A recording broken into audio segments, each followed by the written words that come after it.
안녕하세요. 저는 현재 딸 하나를 키우고 있는 40대 여성입니다. 이번에 명절 준비를 한창 하면서 문득 몇 년 전에 있었던 일을 한번 글로 써보자는 생각이 들더군요. 사실 그 기억은 떠올리기 고통스러울 정도로 제게 악몽과도 같은 경험이었죠. 갑작스러운 위암 선고를 받아 몸도 마음도 힘들었던 그때 음식을 만들라고 강요했던 시어머니와 시누이 때문이었습니다. 당장 죽을 것도 아닌데 호들갑을 떤다는 그 말이 아직도 제 머릿속에서 생생하게 떠오르네요. 그래도 전 울고 있지만은 않았습니다. 제 나름대로 싸웠고 복수를 했거든요. 도대체 왜 그렇게 된 건지, 또 어떤 복수를 했는지 궁금하시지 않으신가요? 지금부터 한쪽으로 치우치지 않고 아주 상세하게 이야기를 해드릴 테니 집중하고 끝까지 들어주시면 감사하겠습니다. 저는 아버지가 일찍 돌아가셨지만 어머니가 워낙 저를 온실 속 화초처럼 아껴주셨습니다. 아버지 사랑을 못 받고 자란 제가 너무 가엾다는 게 그 이유였고요. 덕분에 구김살 없이 밝고 솔직한 사람으로 자랐습니다. 태어나서 누군가에게 미움받은 적도, 미워한 적도 없을 정도로 말이죠. 하지만 성인이 되고 취업을 하게 되면서 그저 이제까지 운이 좋았다는 걸 알게 됐습니다.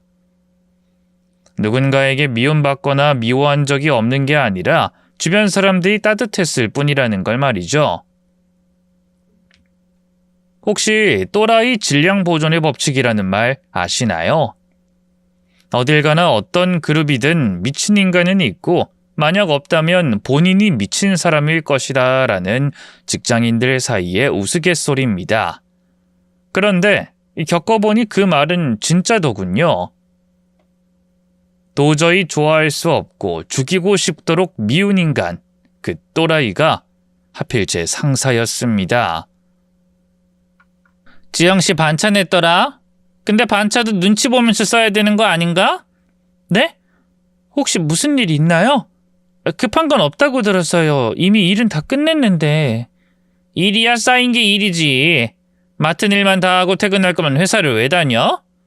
그냥 프리랜서로 일을 하면 되는데. 직장 생활이 1년 가까이 됐으면 그 정도 눈치는 있어야지. 안 그래? 하지만 이미 허락을 받았고 가족 행사 때문에 반차 쓴 거니까 이번만 봐주실 순 없을까요? 어제 야근해서 일부러 일을 다 해놨던 거거든요. 아, 반차 사유 보니까 어머니 생신? 고작 그것 때문에 업무에 지장을 주면 되겠니? 생일이 뭐 별거야? 매해 돌아오고 그냥 나이 처먹는 거 계산하는 날인데 그게 뭐 그렇게 중요하다고 그래? 제발 유난 좀 떨지 마. 사회생활 하다 보면 한두 번 못 챙기는 날도 있는 건데. 그래도 팀장님, 그 예약 문제도 있고 이렇게 갑자기 이러시면 됐고 언니나 오빠한테 부탁해서라도 지영신 이번에 빠져. 누가 보면 외동인 줄 알겠네. 내일까지 이거 다 끝내고 내일 확인 제대로 할 거야. 그러니까 설렁설렁하거나 다른 사람한테 부탁하면 알지? 우리 제발 똑바로 하자. 내가 널 언제까지 가르쳐야 하니? 팀장님은 제가 외동딸이라는 것도 다 알고 있으면서도 늘 그런 식으로 말하곤 했습니다. 그날도 미리 허락을 받기도 했고 퇴근하기 전까지는 아무 말도 하지 않다가 5분 전에 그런 식으로 억지를 피웠던 거였어요. 결국 그날 야근을 해야 했고 미리 예약해둔 식당까지 취소해야 했습니다. 애써 별일 아닌 척 어머니에게 상황을 전달하니 이렇게 말씀하시더군요. 괜찮아. 그나저나 우리 딸이 고생이 많네. 별일 없는 거지? 그럼 나야 어딜 가든 예쁨 받잖아. 알면서 그래? 내가 없으면 회사가 안 돌아가는 것 같아. 최대한 빨리 끝내고 갈게. 전화를 끊고 참던 눈물을 뚝뚝 흘리면서 자리에 앉아 업무를 끝내야 했죠. 그런데 심지어 그 일은 당장 급한 업무도 아니었다는 걸 다음 날이 되어서야 알게 됐던 겁니다. 물론 그런 일은 여러 번 있었고요. 업무 전달을 누락하거나 책임을 전가하거나 사람들을 선동해서 저를 따돌리기도 했습니다. 그래서 한 번은 팀장님에게 솔직하게 물어본 적이 있었죠. 팀장님은 혹시 제가 싫으신가요? 뭐? 지금 시비 거는 거야? 아니요, 그게 아니라 이유라도 알려주시면 고치거나 해서 최대한 노력이라도 해보고 싶어서요. 저 진짜 팀장님이랑 잘 지내고 싶어서 힘들게 이야기 꺼낸 거예요. 저 나름은 엄청 고민 끝에 힘들게 물어본 거였습니다. 하지만 팀장님은 그런 저를 보며 검지로 코를 막고 비웃으며 대답하더군요. 사람이 좋은 것에 이유가 없는 것처럼 싫은 것도 마찬가지일 거란 생각은 안 해봤어? 모두가 널 좋아한다고 나도 널 좋아해야 하니? 사회생활이라는 게 원래 이래. 학교에서 인기 투표하는 것처럼 세상이 만만하고 쉬운 게 아니라는 뜻이란다, 아가야. 그 뜻은 제가 뭘 하든 제가 싫다는 건가요? 누가 보면 내가 지영씨 괴롭히기라도 한 줄 알겠다? 나 지영씨 때린 적도 욕한 적도 없어. 난 정당한 업무 지시 외에는 아무것도 안 했으니까. 근데 그 업무가 과중하다고 지금 날 왜 싫어하냐고 묻는 것 자체가 정상일까? 난 그건 아니라고 보는데. 하지만 솔직히 유독 저한테만 그러시잖아요. 여자가 애를 낳아도 그 중에 좋아하는 애, 더 많이 사랑하는 아이가 따로 있다는 거 몰라? 왜 나한테만 이러냐고 할 게 아니라 다른 사람이 지영씨보다 잘하고 문제가 없어서 그러는 거야. 무엇보다 다른 후배들은 이런 거 내 앞에서 따지고 묻지도 않고 혹시 사랑을 많이 받고 자라서 그런지 머리에 꽃밭만 가득한 것 같으니까 선배로서 조언을 할게. 온 세상 사람들이 날 좋아해 줄 거란 착각하지 마. 애초에 널 싫어할 정도로 에너지 쏟을 마음도 없거든? 개미를 손끝으로 눌러 죽이거나 잠자리 날개를 뜯는 것에 의미를 보여야 하니? 그냥 넌 나한테 딱 그 수준이야. 잠자리나 개미 수준. 아무것도 아니라고. 그건 명백한 악의였습니다. 보통 사람들은 누군가 자신을 싫어하면 그 이유를 찾기 마련이잖아요. 하지만 팀장님은 제가 입사할 때부터 늘 그런 식이었기 때문에 도통 감이 잡히지 않았죠. 다른 직장 동료들이 추측하기로는 이유가 몇 가지는 있었습니다. 만만해서 그렇지 뭐. 따돌림 받는 사람들 보면 대부분 다 그래. 할 말 제대로 못하고 참고 견디는 사람들이 그 대상이 된다는 거야. 지영이 너 눈 봐. 눈꼬리가 아래로 쳐져 있으니까 너무 착해 보이잖아. 그러니까 먹잇감이 되었을 가능성이 제일 높다고 봐. 내 눈 때문이라고? 아니지. 지영이는 할 말은 또 하잖아. 그게 아니라 그냥 노처녀 히스테리인 거야. 저번에도 사내 연애하다 잘 안 됐잖아. 그 관리팀 남자랑 뭐 결혼한다 뭐 한다 하더니 관리팀 그분 아예 일까지 그만두고 회사 나갔고 그 전에도 선봉건 파트 났고 기억 안 나? 어쨌든 그래서 지영이가 부러운 거야. 너 남자친구랑 진짜 오래됐잖아. 사이도 좋고. 그거야. 그래도 난 연애 이야기 거의 한 적이 없어. 그럴 정도로 가깝지도 않고. 아님 그거 아니야?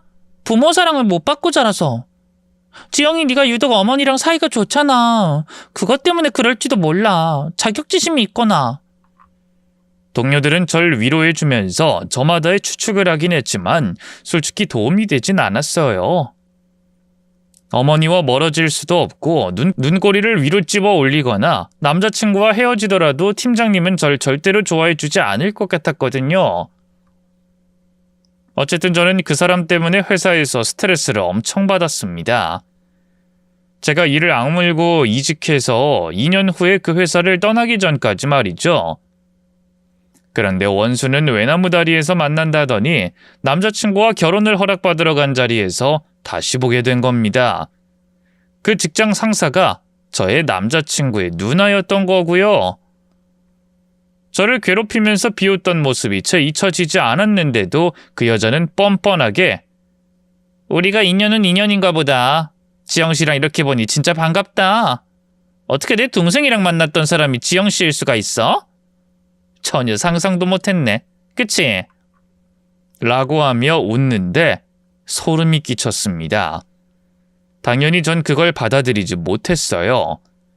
진심으로 파혼을 생각할 정도로 그 여자와 가족이 된다는 게 끔찍했죠. 당시 남자친구였던 성재는 그런 절 설득하더군요. 파혼이라니. 어떻게 고작 그런 일로 나랑 만났던 시간 전부를 버리겠다는 거야? 고작? 너한텐 고작일지 몰라도 난 아니야. 내가 얼마나 힘들어했는지 몰라. 그거야 지영이 네가 나한테 말을 안 했잖아. 그때 너 공무원 시험 준비 중이었어. 그래서 말을 못한 거지. 안 한 게 아니라고. 너도 몰랐던 건 맞아? 나랑 팀장님은 거의 3년을 같은 회사에 다녔어. 우린 10년을 알고 지냈고. 그런데도 그걸 너도 팀장님도 서로 몰랐다는 거야? 동명이인인 줄 알지. 내 동창 중에도 지영이란 이름 가진 사람도 있고 또 네 말처럼 나 공무원 준비할 땐 가족들이랑 이야기도 거의 안 했다는 거 알잖아. 설마 우리 누나가 너를 알았는데 그랬겠어? 그리고 내가 누나가 어떤 회사를 다니는지 어떻게 알아? 그게 말이 된다고 생각해? 회사를 모를 수가 있어? 보통 형제 자매들은 서로가 뭘 하고 어딜 다니는지 딱히 신경도 안 써. 그리고 나 자취 오래 해서 집에서 사적인 이야기 거의 안 하기도 했고. 어쨌든 모르겠어. 나 좀 혼란스럽고 너무 소름 끼쳐. 지영아. 남자친구는 제 손을 잡고 울먹거리면서 말을 이어했습니다. 우리 무려 10년이야. 친구로 3년, 연인으로 7년이라고. 우리 그간 한 번도 싸운 적도 없고 너무 좋았잖아. 나 회사 그만두고 공무원 시험 준비할 때도 너 아니었으면 못했을 거고. 나 너 아니면 결혼 생각도 안 했을 거야. 너니까 결혼을 하고 싶은 거야. 근데 다른 이유도 아니고 누나 때문에 못하게 된다는 게 난 지금 너무 혼란스러워. 나도 마찬가지야. 생각할 시간이 줘. 넌 억울하겠지만 내 입장에선 무려 3년이나 당했어. 이직하고 시간이 흘러서 이젠 잊었다고 생각했는데 그것도 아니더라. 보자마자 내가 하나도 잊지 못했다는 걸 알았어. 날 비웃고 경멸하고 미워하는 그 눈빛이 그대로였으니까. 말이 3년이지 솔직히 그 시간은 제게는 큰 상처로 남아있었어요. 노골적인 무시와 멸시, 저를 흘겨보던 저기에 가득 찬 눈빛까지도 하나도 잊지 못할 정도로 말이죠. 아침에 눈을 뜨면 회사를 갈 생각에 숨이 턱턱 막혔고 그 여자의 얼굴이 보이면 심장이 쪼이는 기분이 들었습니다. 마치 보이지 않는 손이 제 심장을 터뜨릴 것처럼 쥐어짜는 느낌이었으니까요. 실제로도 회사를 다니는 내내 정신과에서 상담을 받기까지 했습니다. 상담 중에 이런 말도 했죠. 그 여자를 죽이고 싶은 건 아니에요.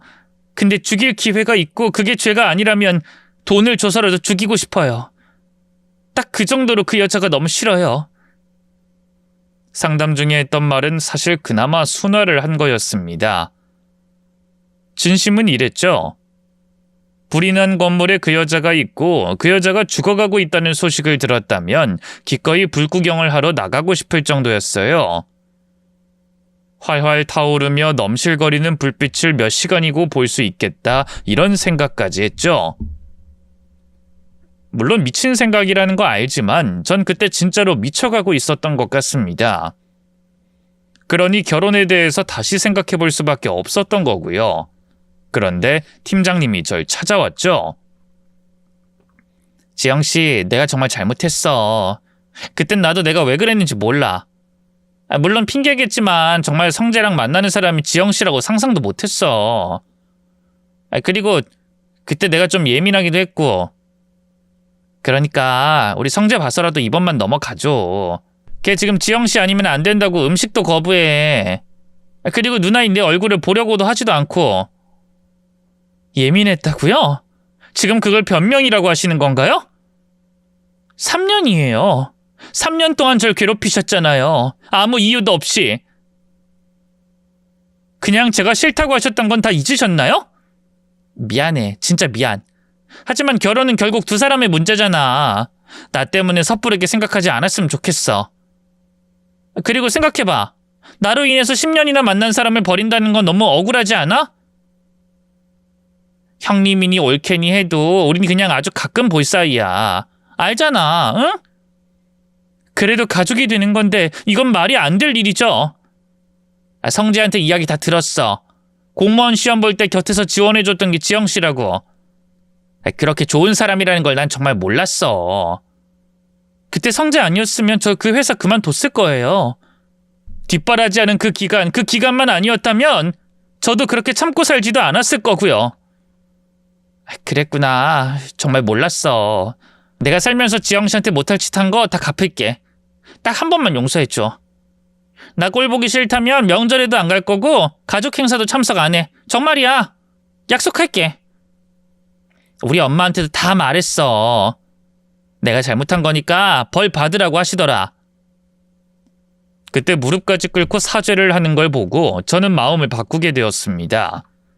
무엇보다 10년을 함께했던 남자친구를 포기하는 게 아까웠고요. 다행히 팀장님, 아니 신우이는 저에게 했던 약속을 지켰죠.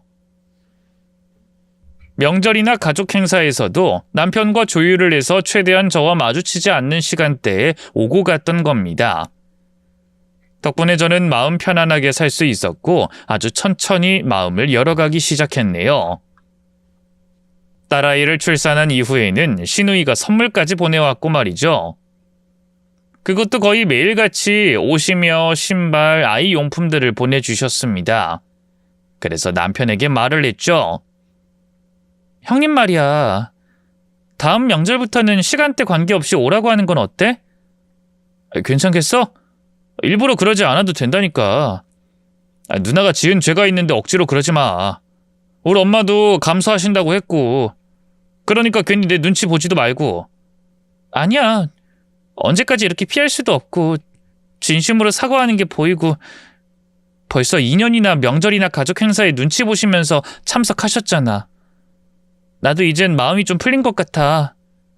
또 언제까지 이럴 수는 없는 노릇이잖아. 어머님 눈치도 보이고. 우리 엄마도 다 알아. 그래서 별말 안 하는 거고. 그래도 자기 딸이 눈치 보는 거 좋아하는 부모가 세상에 어딨겠어. 그러니까 오라고 하자. 나도 잘하려고 노력해 볼게. 그렇게 말해주니까 고맙네. 미안하고. 혹시나 무슨 일 있으면 언제든 말하고. 알았지? 난 언제나 당신 편이야. 예전에 당신이 내 편이었던 것처럼. 지금 생각하면 그때 제가 마음을 열 수 있었던 것은 온전히 남편의 힘이었던 것 같아요. 단순한 중재가 아니라 언제나 완전한 제 편을 들어줬기 때문이죠. 그 이유는 앞서 이야기했던 것처럼 제가 남편이 공무원을 준비할 때 물심양면으로 도왔기 때문일 겁니다. 시험을 준비하던 당시 가족들 반대가 워낙 심했고 7급 공무원이라는 게 말이 쉽지 이 난이도도 경쟁률도 높았죠. 그래서 시댁에서는 아예 지원을 끊어서 남편이 스스로 포기하도록 하려고 했었던 겁니다. 하지만 제가 학원비와 생활비 일체를 부담하면서 남편이 합격을 하게 된 거예요. 그러니 그런 상황에서도 시어머니가 제게 한마디도 못한 거죠. 시어머니 입장에서 보면 며느리 눈치를 자신의 친딸이 보는 게 달가운 일은 아니었을 텐데 말입니다. 그런데 그 다음 명절에도 시누이는 나타나지 않았어요. 거기다가 바로 얼마 뒤 있던 시어머니 생신까지도 모습을 보이지 않았죠. 그러자 참고 있던 시어머니가 한 소리 하시더군요. 걔도 마음이 상했겠지. 자기 집에 오면서도 연락하고 눈치 보고 해야 했으니 오죽 속이 썩어났겠어? 애미도 힘들었다는 거 나 충분히 이해하지만은 솔직히 좀 그렇구나. 제가 고개를 숙이자 남편이 대신 말했죠.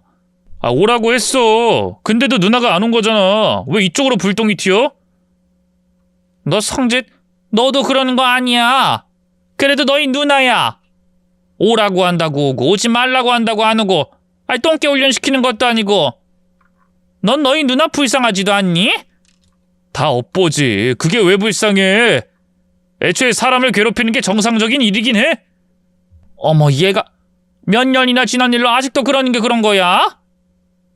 누가 잘했다고 했니? 근데 이만큼 시간이 흘렀고 이만했으면 벌 받을 만큼 받은 거 아니야. 그리고 내가 크게 뭐라고 했어? 좀 적당히 하라는 거지. 형제 자매가 많은 것도 아니고 딱 너랑 너희 누나 둘인데 내가 생일밥을 이렇게 따로따로 먹어야 하는 건 난 싫고 답답하다.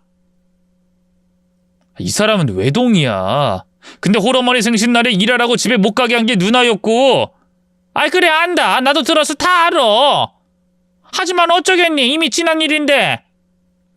지난 일이라는 건 피해자만 할 수 있는 말이야. 엄마, 그나마 이 사람 성격이 좋아서 이 정도로 끝나고 오라고 한 건데 누나가 안 온 거야. 그러니까 엄마가 답답하고 싫어도 우리 탓이 아니란 뜻이고.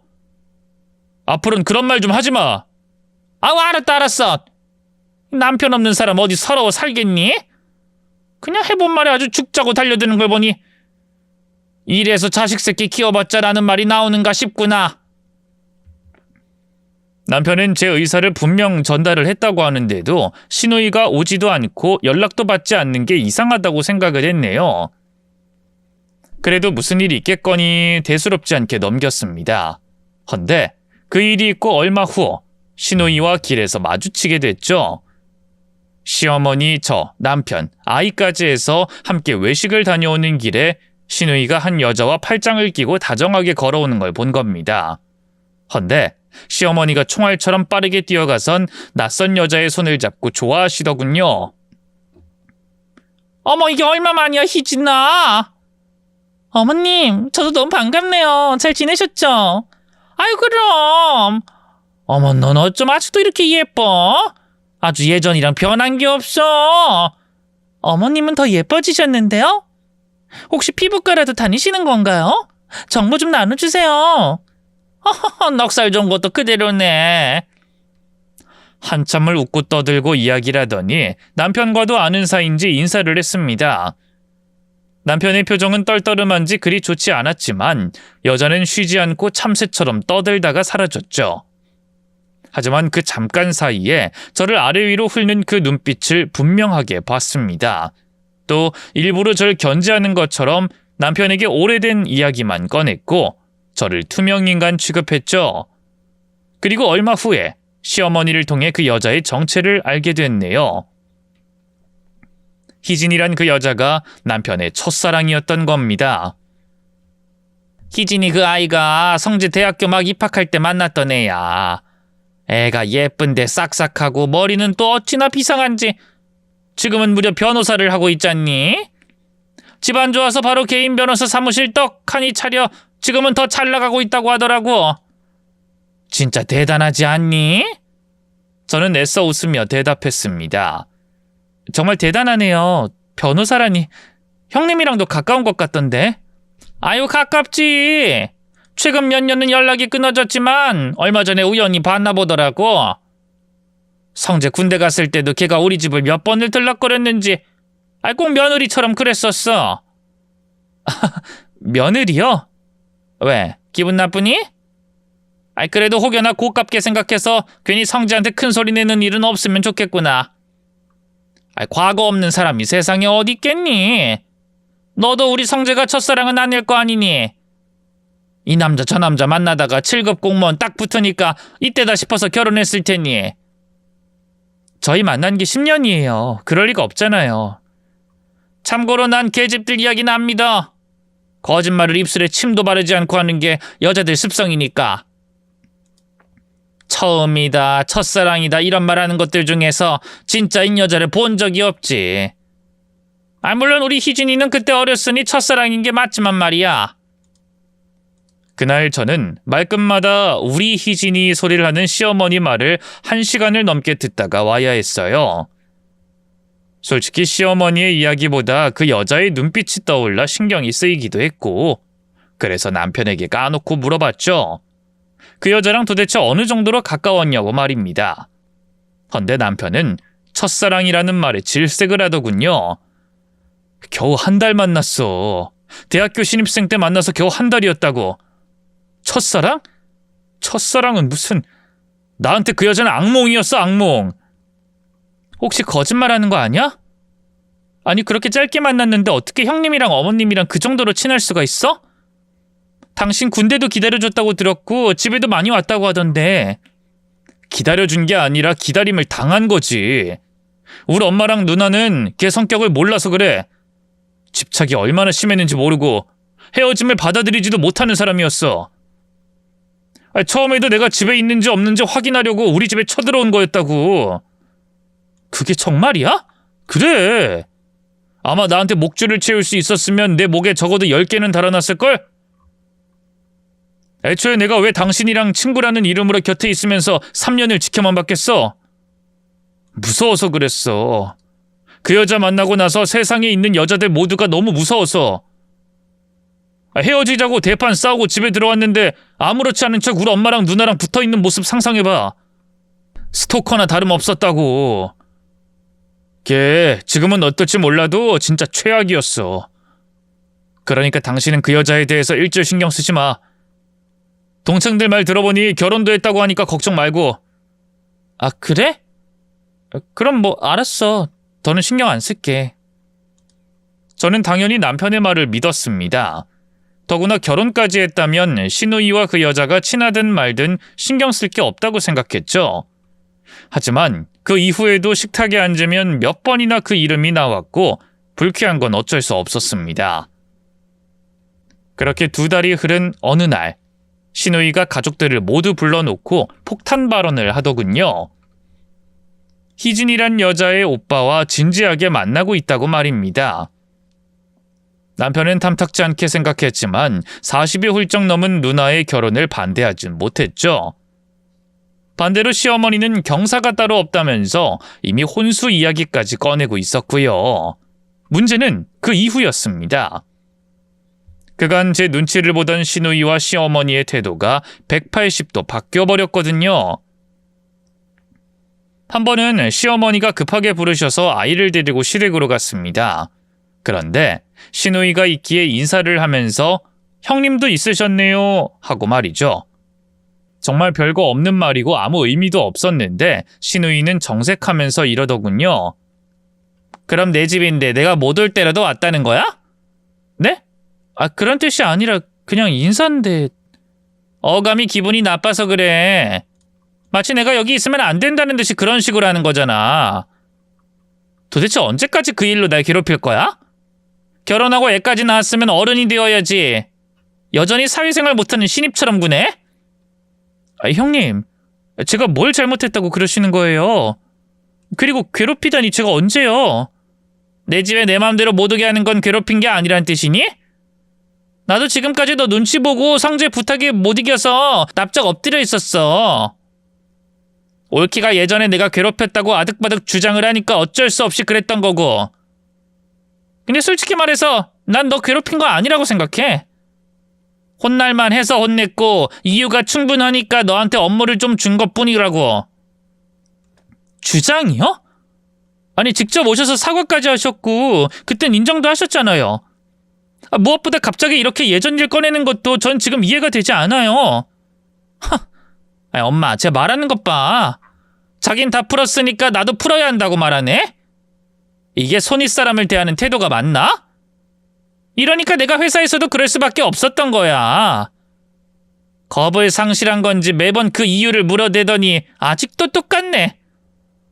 어쩜 나이를 먹어도 변하질 않는지. 신우이는 제 말에 대꾸를 하는 게 아니라 시어머니에게 전달을 하며 비꼬았죠. 그랬더니 시어머니도 거기에 맞장구를 치는 겁니다. 머리털 검은 것들이 어디 쉽게 변하니? 그게 몇 년 전 일인데도 아직도 꿍 해서는. 아우 답답해. 아우 내 속이 문드러지고 썩지. 엄마가 너무 몰라서 그래. 그러니까 시어머니 앞이라고 눈치도 안 보고 형님이 내 앞에서도 고개 뻣뻣하게 들고 갑자기 왜 그러시는 건데요? 라고 있는 거지. 말세야 말세. 그러게 이건 며느리를 모시고 사는 거지. 시집살이? 그건 다 옛말이야. 한 30년만 더 지나면 시집살이란 게 뭔지 몰라서 국어사전을 뒤지게 될 거야. 팔자 좋은 시대에 태어난 게 부러워서 어디 살겠나. 아유 어쩌다 저런 게 우리 집에 들어와서는.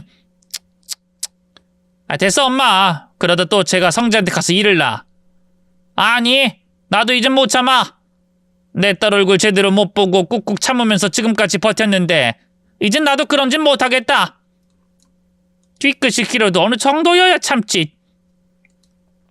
저는 분노로 온몸이 떨렸고 시어머니에게 따졌죠. 어머님까지 왜 그러세요? 지금 제가 뭘 잘못했는데 이러시는 건데요? 어머 제 눈 저렇게 뜨는 거 봐. 넌 세상에 무서운 게 없니?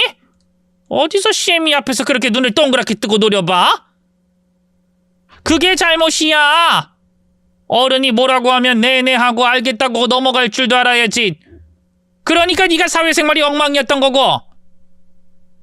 이건 단순한 성격 문제가 아니라 가정교육의 문제라고 본다.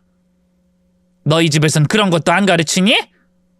어른이 말하면 눈 똑바로 보고 하나하나 따지라고 그렇게 교육받은 거야? 가정교육 운운하면서 인신공격하는 것도 옳은 일은 아니죠? 아이고, 어쩜 그렇게 한마디를 안 지니? 어른이 이겨먹으려고 하는 그 습관 버려라. 그나마 내 아들 뒷바라지 했다는 거 그거 하나 보고 내가 이제까지 참고 살았어. 하지만 정도가 있는 거야. 앞으로 내 딸한테 함부로 하고 예전 일 운운하면서 내 아들이랑 우리 사이 이간질하면 나도 더는 안 참는다. 알아들었어? 버르장머리 없는 것. 억울하고 분했지만 그땐 제 잘못도 어느 정도 있다고 생각하고 받아들였습니다. 잘못을 했던 건 시누이였지만 제게 진심으로 사죄를 했고 제 눈치를 봤던 것도 맞았죠. 특히나 중간에서 아무 잘못이 없는 시어머니까지도 불편함을 다 감수하셔야 했을 테고요. 또한 시간이 걸린 것만큼 그간 제게 쌓였던 묵은 감정도 있었을 겁니다.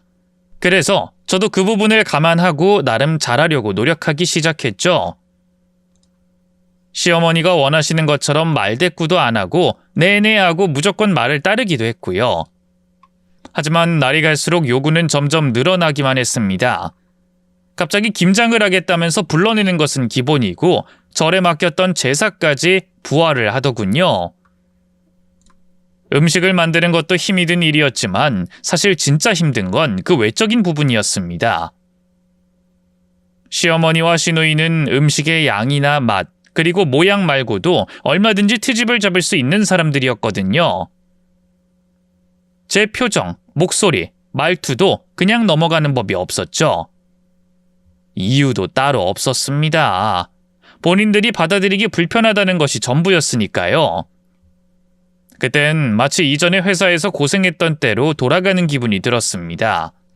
정확히 말하면 그때보다 2배로 힘이 들었죠. 그래도 제가 최선을 다하다 보면 마음이 풀릴 테고 좀 그러다 말겠지 하는 희망을 가지고 있었어요. 하지만 그게 얼마나 쓸모없는 일이었는지 알게 되는 건 그리 오래 걸리지 않았습니다. 한참 시누이 결혼 준비 이야기가 나올 무렵에 제게 시어머니가 전화를 했고 설에 남자가 인사를 올 테니 와서 거들라고 말씀하시더군요. 그건 일종의 통보였죠. 그런데 전화가 끊기지 않고 한참을 있는 겁니다. 이전에 전화를 먼저 끊었다가 난리가 난 적이 있어서 저는 여보세요? 여보세요? 하면서 계속 말을 걸었지만 답이 없었죠. 헌데 그때 시어머니는 전화가 끊어졌다고 생각했는지 제 욕을 시누이와 하기 시작했습니다. 싸가지 없는 것. 저번에도 속 안 좋다면서 성재 데리고 집으로 도망을 치더라. 이번엔 아예 말도 못하게 미리 이렇게 못을 박은 거야. 이렇게 일찍 말을 해줬으니 알아서 하겠지. 아이 엄마, 좀 더 괴롭히라니까? 그것도 못해? 걔를 쫓아내야 될 거 아니야. 나도 할 만큼은 했어. 여기서 뭘 더 괴롭혀? 나도 귀찮아 죽겠어. 엄마 귀찮다고 안 해? 그냥 막 질러. 아님 때리는 건 어때? 뭐? 그래도 어떻게 사람을 때려? 그건 좀 그렇지. 그러다 그것이 잃으면 성재가 가만히 있을 것 같아? 여자 치마폭에 쌓여서 정신 못 차리는 그 발정난 똥개 같은 놈이? 그야 그렇지만 그럼 제사를 더 늘릴까? 지금도 넘치게 하고 있어. 종갓집도 우리 집보단 제사 안 지낼 거다. 더구나 제사에 김장에 이게 다 헛돈 쓰는 거지. 온 집안의 기름 냄새 때문에 나도 머리가 아파서 못하겠어. 그리고 무시하고 욕을 해도 들어 먹어야 기운이 나지. 걔가 내내 하면서 이걸 견딘다니까. 솔직히 몇 번만 괴롭히면 두 손 두 발 들고 도망갈 줄 알았더니 그것이 끈기가 있긴 해. 요즘엔 내가 뭘 걸고 넘어질 게 없어서 표정 가지고도 뭐라고 하고 있잖아. 그건 인정. 내가 3년 가까이 괴롭혔는데도 회사 안 그만둔 것만 봐도 몰라? 걔가 진짜 독해. 금지옥이어 외동딸로 자라서 고생 한번 안 한 걸로 아는데 어떻게 그걸 견뎌? 시기를 따져보니까 그때 성재 공무원 준비한다고 그러고 있을 때잖아. 그러니까 그만두지도 못하고 견딘 거겠지. 아이, 돈을 벌어야 뒷바라지를 하고 7급 공무원이랑 결혼을 할 수 있으니 이를 악물고 버틴 거야. 독종이 따로 없지. 남자 키워서 잡아먹는 년이야. 그런 애를 이 정도로 쫓아내는 게 쉽겠니? 아이, 그러게 그때 네가 더 잘했어야지. 연애할 때 갈라놨어야 했는데. 아이, 짜증나. 차라리 그때 성재를 내가 도왔어야 해. 적당히 지원 끊고 괴롭히면 지풀에 못 이겨서 부잣집 딸인 희진이랑 다시 엮일 거라고 생각해서 일이 이렇게 된 거라고. 그깟 돈 좀 지원해준 걸로 유세를 떨 줄 알았으면 그러지 말걸. 아이, 그러게 우리가 너무 단순하게 생각했던 게 화근이었지. 아, 변호사까지 될 줄은 몰랐네. 아우, 아까워 죽겠어. 아, 나한테도 싹싹하고 우리 아들을 그렇게나 좋아하는데. 나도 시간 돌리고 싶어. 어쩌다 저런 게 내 동생한테 들러붙어서는 결국 희진이가 다른 곳으로 시집간 거 아니냐고. 아이, 그래도 희진이 이혼하고 혼자 됐다니까. 이참에 너 결혼하고 쟤들 정리시키고 그렇게 다시 어떻게든 엮어보는 거지 뭐. 아이, 둘 다 다녀왔으니 딸 하나 있는 흠이야 감싸줄 거고. 아이, 근데 성재가 받아줄까? 희진은 마음 있는 것 같긴 한데 성재 저놈이 문제야. 아이, 어릴 땐 아무것도 모르고 연애하고 그랬지만 이제 성재도 나이도 있고 알 거 다 아는데 현실적인 부분 그거 무시 못하지? 돈도 있고 변호사라는 좋은 간판도 있는 여자를 왜 마다해? 무엇보다 7급 공무원이랑 변호사, 이 정도로 좋은 조합이 어디 있겠니? 아이, 그건 맞아. 우리 성재가 아깝지. 이렇게 되면 우리는 희진이네랑 겹사돈 맺는 거잖아. 난 사업가 아내가 되는 거고 성재는 변호사 아내를 얻는 거고. 아이, 완전 좋다 엄마. 그치? 아유, 그래. 듣기만 해도 배가 부르다. 그 대화를 통해서 전 모든 걸 알게 됐죠. 혹시나 했지만 역시나 두 사람은 저를 알고 있었고 의도를 가지고 괴롭혔다는 것까지 말입니다. 하지만 그럼에도 불구하고 저희가 헤어지지 않으니 울며 겨자 먹기로 저를 받아줬던 거였어요. 그러다가 우연히 희진이란 여자를 만나고 그 오빠와 결혼 이야기가 오가니 다시금 욕심이 생긴 거였죠. 해서 계속 제게 일을 시키고 구박하며 호시탐탐 내쫓으려고 했던 겁니다. 그러니 제 노력은 아무 소용도 없었던 거였어요. 그 충격으로 저는 잠도 잘 이루지 못했습니다. 남편과 이혼까지 생각하면서 며칠을 고민을 했고요. 그러다가 회사에서 위경련이 와서 병원으로 실려가게 됐죠. 헌데 병원에서 각종 검사 끝에 위암 초기라는 진단을 받게 된 겁니다. 다행히 초기이기도 했고 종양이 점막층에 국한되어 있고 림프절 전이가 없을 가능성이 높은 경우에 해당한다고 하더군요. 솔직히 진단을 받자 시어머니와 시누이가 뒤에서 무슨 작당 모의를 하고 제가 그 일로 이혼을 하는 건 나중 일이 될 수밖에 없었습니다. 아무리 초기라고 해도 암이라는 질환이 가진 무게감이 달랐으니까요. 그래서 시어머니에게 위암이라는 걸 밝히고 수술을 핑계 삼아서 그들을 최대한 안 보려고 했죠. 그런데 시어머니는 그 말을 듣고도 눈 하나 깜빡하지 않았습니다. 그래서 명절에 일을 못 거들겠다 이 말이니? 위암 그것 때문에? 당연히 못하는 거 아닌가요? 내시경으로 하는 거라며. 그 뭐야, 이름이 뭐라고 했지? 내시경 점막하 박리술이요. 그래, 그거. 어쨌든 내시경으로 깨작거리면서 하는 게 무슨 큰 수술이라고 그렇게 유난히 호들갑을 떠니? 그래도 암이에요. 호들갑이라니 말씀이 너무 지나치신 거 아닌가요? 지나치긴 뭐가 지나쳐? 걱정도 팔자다. 한숨 자고 일어나면 끝날 수술이고 무엇보다 초기라며. 당장 입원해야 할 병도 아니고 하루 이틀 늦는다고 없던 병이 커지는 것도 아닌데 왜 그렇게 급하게 병원에 가? 나 혼자 그 많은 음식들이며 재료들을 어떻게 손질하고 하라는 거니? 사거나 주문하면 되는 거죠. 사위가 처음으로 인사 오는 자리에 산 음식, 주문한 음식 나가는 게 말이니? 하여튼 못 배운 티를 내기는. 넌 어쩜 그렇게 이기적이니? 이러니까 외동들이 욕을 먹는 거야. 너처럼 어른 무서운 거 모르고 가정교육 허투루 받은 애들 때문에 그런 거라고 알아? 난 암 초기고 말기고 네 사정 모르겠으니 무조건 해. 내가 그 의사보다 먼저 약속 잡았다. 그러니까 죽을 때 죽더라도 저는 붙이고 가. 이번은 그때에도 늦은 거 하나 없으니까. 싫다면요?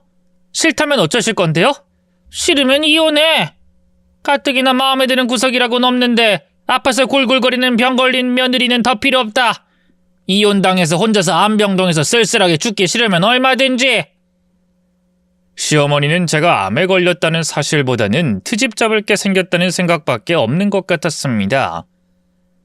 이 기회에 저를 쫓아내야겠다 다짐한 것 같았죠. 제가 버티면 예비 사위에게 음식 대접을 편안하게 하게 되니 좋고, 제가 버티지 못하면 희진이란 여자와 남편을 엮을 생각이 좋았으니 손해볼 게 전혀 없다는 듯 굴었던 겁니다. 그래서 저는 복수를 떠올린 거였죠. 이 상태로는 수술을 해도 스트레스 때문에 또 암이 재발할 거라고 확신했거든요. 수술 전에 이 상황을 모두 끝내버리자 그렇게 다짐하고 병원 입원을 명절 이후로 미뤘습니다.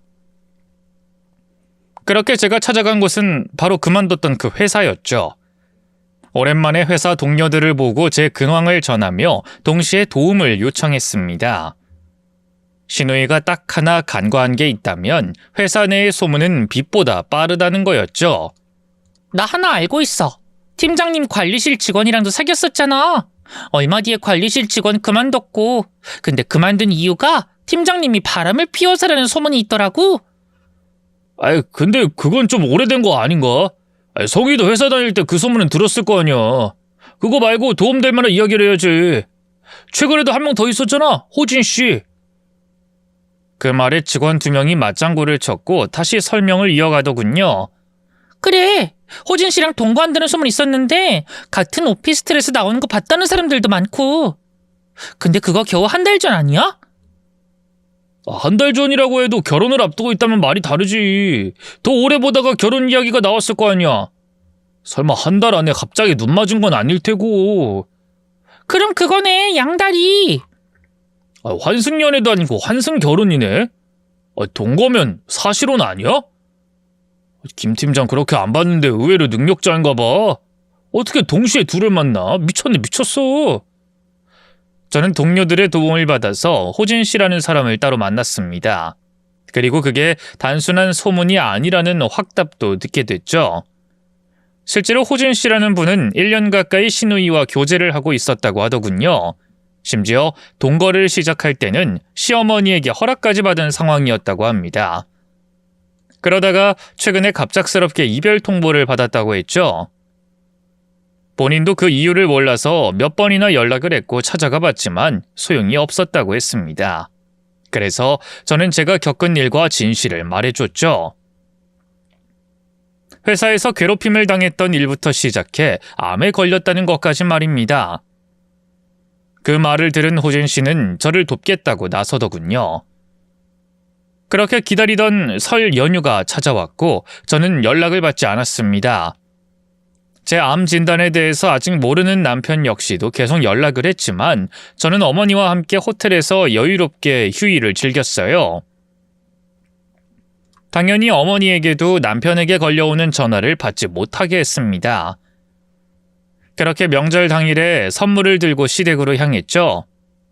현관에서 벨을 누르니 선물을 보지 못한 시어머니는 문을 열자마자 저를 구박하기 시작했습니다. 뻔뻔한 낯짝이다. 근본도 없다면서요. 그러다가 제 뒤에 있던 선물을 보더니 뒤로 주춤거리면서 물러났습니다. 바로 그 선물이 호진 씨였죠. 어머님, 정말 오랜만에 뵙네요. 우리 성희 만나러 이렇게 연락도 없이 왔어요. 너 호진이 네가 어떻게 여기에... 들어가도 되죠? 야, 안 그래도 성희가 저희 집에 두고 간 물건도 줬어야 했는데 이걸 깜빡하고 그냥 갔지 뭐예요? 박스는 제 거라서 여기다가 물건 놓을게요. 호진 씨는 넉살 좋게 웃으면서 박스 하나를 들고 들어갔고 뒤늦게 거실로 뛰어온 신우이와 눈이 마주쳤을 때 그 박스를 거꾸로 뒤집어 엎었습니다. 거기에서 와르르 쏟아진 것은 각종 속옷과 칫솔 그리고 여성용품이었고요. 놀란 신우이는 아무 말도 못하고 어버버거렸고 소란스러움에 일어나 나온 희진 씨와 희진 씨의 오빠가 그 상황을 목격했죠. 시어머니는 최대한 빠르게 그 상황을 정리하려고 끼어들어서 설명했습니다. 별거 아니야. 우리 성이 쫓아다니는 놈인데 어떻게 알았는지 여기로 와서 깽판을 치네. 경찰 불러서 내쫓아야지. 저런 놈들은 상대해봤자 머리만 아프니까. 자, 들어가 어여. 그리고 뒤로 확 돌아서는 제게 삿대질을 했죠. 넌 왜 이렇게 집안에 분란만 일으켜? 하여튼 쓸모라고는 하나도 없는 것. 그러니까 몹쓸 병이나 걸리는 거지. 마음 심보를 곱게 쓰란 말이야. 지금 내 아들은 너 없어졌다고 찾는다고 이 추운 날 나가 있는데 이런 짓이나 버리고 경찰 부르기 전에 저 화상 데리고 얼른 나가! 저는 기가 차서 웃었습니다. 어머닌 양심이 참 없으시네요. 양심? 어디서 너 같은 게 양심을 찾아? 멀쩡한 가정 남편 내팽개치고 외박까지 하고 뻔뻔하게 저런 되먹지도 않은 남자나 끌고 들어오는 널 믿겠니? 더럽고 불결한 것. 그때였습니다. 가만히 상황을 보고 있던 호진 씨가 앞으로 나섰죠. 그냥 병풍처럼 서 있어만 달라고 해서 서 있긴 했는데 저도 할 말은 해야겠습니다, 장모님. 장모? 미쳤어? 이게 어디라고 지금 거짓말을 해? 누가 누구 장모야? 스토커 주제. 이제 보니 진짜 막장이네. 뭐 이렇게 양심이 없는 인간들이 있지? 한 달 전에 나한테 헤어지자고 통보했을 때 그래도 설마 하는 생각이 있었거든요? 근데 애미나 딸년이나 아주 하는 짓이 똑같네. 오히려 나도 고맙네요. 저런 여자랑 결혼까지 생각했다는 것 자체가 아주 끔찍하니까. 그리고 저 그냥 온 거 아닙니다. 증거 다 가지고 왔거든요? 어떻게 꺼내볼까요? 난 나가. 헛소리하지 말고 가라고! 호진 씨는 성큼성큼 걸어가더니 신우이의 얼굴을 향해서 수백 장의 사진을 던졌습니다. 그 사진이 차르르 흩어지면서 제 발 앞에도 도착을 했죠. 속옷만 딸랑 입고 두 사람이 함께 찍은 것으로 보이는 사진이었고 시어머니는 그걸 보자마자 오줌이라도 지린 듯 다리에 힘이 풀려서 주저앉았습니다. 당연히 예비 사위도 그리고 남편의 첫사랑이라는 여자도 보았고요. 남자는 멍하니 있다가 다신 연락하지 마라는 말을 남기고 빠르게 밖으로 나갔습니다. 그러자 남자를 잡으러 뛰어나왔던 신우이는 제 머리채를 잡고 흔들기 시작했어요. 이게 다 너 때문이야. 내가 저 사람 잡으려고 얼마나 노력을 했는데. 이 망할 년. 죽어! 차라리 죽어! 너 같은 년은 죽어야 해! 호진 씨가 급하게 신우이를 말리며 떨어뜨렸지만 이번엔 덜덜 떨며 넋을 놓고 있던 시어머니가 저를 향해 소리를 질렀죠. 독한 년, 네가 감히 내 딸의 혼사길을 막아? 내가 너 반드시 이혼시킬 거야. 우리 희진이 자리 빼앗은 너 같은 거 처음부터 싫었어. 우리 아들한테서 떨어져! 그때 마침 제 남편이 들어왔고 제게 달려와 상태를 살피더니 묻더군요. 뭐야, 당신 꼴이 왜 이래? 맞았어? 누구야? 둘 중에 누가 그랬어? 내가 그랬다. 왜? 너 저거랑 당장 이혼해. 누나가 몇 번을 말했어. 귀엽고 내 결혼까지 망치려고 외간 남자까지 끌어들인 년이야. 내 인생이 저것 때문에 끝났다고. 뭐? 도대체 그게 무슨... 됐고 누나 말 듣고 넌 희진이랑 재혼해. 얘 아직 너한테 마음 남았다고 하니까 저런 미친년은 버리고 끝내라고. 말이 되는 소리래. 누나가 뭔데 나한테 재혼을 하라 말아야. 그리고 희진이랑 나는 한참 전에 끝났어. 난 결혼했고. 희진이 1년 전에 이혼했대. 이제 혼자 됐잖아. 너랑 잘 어울리고 지영이 저거보다 100배 1000배는 훨씬 나은 여자잖아. 아니니? 더구나 지영이 제 위암이래. 암 걸려서 뒤질 거라고. 얼마나 못된 짓을 많이 했으면 암 같은 병에 걸렸겠어? 몸뚱이라도 멀쩡한 게 그나마 장점이었는데 이젠 그것도 아니니 버려야지. 누나 정말로 미쳤어? 미친 거야? 신우이는 눈이 반쯤 풀린 상태로 멍하니 서 있는 희진 씨에게 다가갔습니다. 희진아, 넌 내 말 믿지? 이거 사진 다 조작된 거야. 요즘 세상에 이 정도 합성 못하는 사람이 어딨니? 더구나 미친 인간들이 원래 이런 짓 하잖아. 너희 오빠한테 모든 게 오해였다고 말 좀 해줘. 그래야 너도 우리 성재랑 이뤄지는 거고, 응? 신우이가 희진 씨의 양손을 잡자 희진 씨는 덤덤하게 말하더군요. 언니 말처럼 저 성재한테 미련 남은 거 맞아요. 그래서 언니한테 잘 보이려고 한 것도 있었고요. 어린 시절에 첫 연애라 제가 많이 서툴렀고 못해준 것도 많아서 미련이 있었죠. 그래. 우리 이렇게 인연이 닿은 거야. 너랑 성재 그리고 너희 오빠랑 나 겹사돈으로 인연 이어가고 우리가 한 식구가 되어서. 헌데 희진 씨가 뒤로 물러나더니 신우이의 손을 뿌리쳤습니다. 미련이 남았다곤 해도 이런 걸 다 봤는데 제가 왜 성재랑 재혼을 해요? 뭐? 암 걸린 며느리를 이런 식으로 대하는 집이 어딨어요? 제가 아무리 성재가 좋아도 언니랑 어머님이 이런 사람인 줄은 꿈에도 몰랐어요. 너무 끔찍하고 소름 끼쳤고요. 더구나 언니는 만나는 남자가 있으면서 저희 오빠를 소개해달라고 했던 거잖아요. 아니야, 절대 그게 아니라 너무 더럽고 천박한 것 같아요. 이런 집이라면 저도 사양할게요. 희진 씨는 그 말을 하고 몸을 돌리더니 제게 고개를 깊이 숙이며 이어 말했죠. 죄송합니다. 제가 어리석었어요. 부디 완쾌하시길 진심으로 바랄게요. 희진 씨는 그 말을 끝으로 짐을 챙겨서 나갔고 이어서 저를 도와준 호진 씨도 뒤따라갔습니다. 그곳에는 서럽게 목 놓아 우는 시어머니와 굳은 표정으로 서 있는 시누이, 그리고 저와 남편만 남아 있었죠. 남편은 저를 일으켜 세우더니 얼른 병원으로 가자고 했습니다. 그러자 시누이가 저희 앞을 막아섰죠. 너 이럴 거야? 아직 희망 있어. 누나 말대로 해. 누나랑 엄마는 다 널 위해서 가족이니까 이렇게 말해주는 거잖아. 가족 같은 소리 하지 마. 나 힘들 때 옆에 있어준 건 지영이뿐이었어. 그러니까 나도 평생 이 사람 곁 안 떠날 거야. 나한테 가족은 늘 포기하라고 하고 내가 자기들 입맛대로 살길 바란 게 가족이었어. 더구나 나 몰래 지영이랑 이혼시키고 희진이랑 엮을 생각이었다는 거 대충 알았으니 앞으로는 나한테 가족 대우 바라지도 마. 누나도 엄마도 이젠 내 가족 아니야. 남편의 말에 시누이는 남편의 뺨을 때렸습니다. 남편이 아무 반응 없이 가만히 있으니 한 대 더 때리려고 손을 올렸고 남편은 그 손을 낚아채서 밀어버렸죠. 누난 누나가 여자라는 거에 감사해. 남자였으면 손목 비틀어버렸을 테니까. 내 앞에 또 나타나서 이런 짓 또 하거나 지영이 괴롭히거나 하면 그땐 여자라고 안 봐줘. 손목 팔목 비틀어질 각오하고 하는 게 좋을 거야. 남편은 결국 가족들과 절연을 선택했습니다. 거기다가 오로지 제 안정을 위해서 이사까지 감행을 했고요. 출퇴근이 힘들어도 좀 더 조용하고 깨끗한 외곽집까지 온 거였습니다. 그렇게 현재 전 바로 얼마 전에 완치 판정을 받았어요. 그게 바로 얼마 전인데 얼마나 감격스럽던지 눈물이 펑펑 났습니다. 제 남편과 어머니도 무척 기뻐했고요.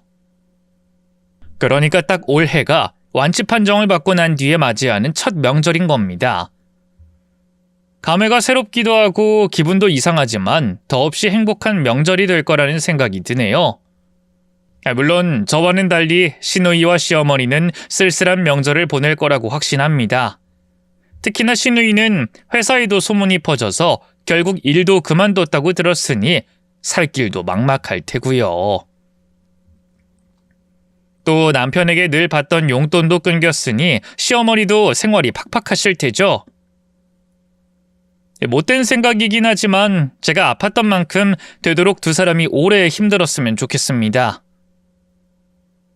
이런 저 많이 나쁜 며느리일까요? 그래도 이번만은 제 편 다들 들어주셨으면 좋겠네요. 처음으로 이렇게 속내를 솔직하게 다 털어놓으니 정말 시원합니다. 제 이야기 들어주셔서 너무 감사해요. 다들 새해 복 많이 받으시고 좋은 일만 가득한 2025년이 되길 기도할게요.